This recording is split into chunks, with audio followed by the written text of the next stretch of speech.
Was Islam really spread by the sword? Let's think about that for a moment.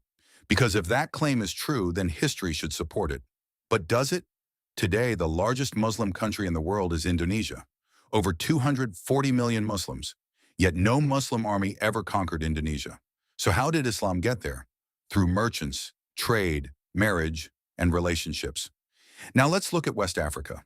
For centuries, Muslim traders crossed the Sahara, carrying not only gold and goods, but also ideas, knowledge, and faith. Long before many African kingdoms became Muslim, Islam was already spreading through trade networks. But here's an even bigger question. If Islam was spread by force, why did Christians and Jews continue living under Muslim rule for centuries? Why were churches still standing? Why were Jewish communities still thriving? Wouldn't forced conversion have erased them? The truth is that many people confuse military expansion with religious conversion. Yes, Muslim empires expanded, but so did the Romans, so did the Persians, so did European kingdoms. Empires have always fought wars. The real question is, did those wars force people to become Muslim? History says the answer is far more complicated than many people think.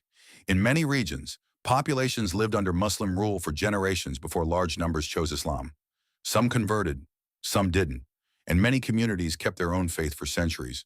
The Quran itself states, there is no compulsion in religion, because faith is not something a sword can create.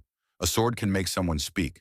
A sword can make someone obey, but a sword cannot make someone believe.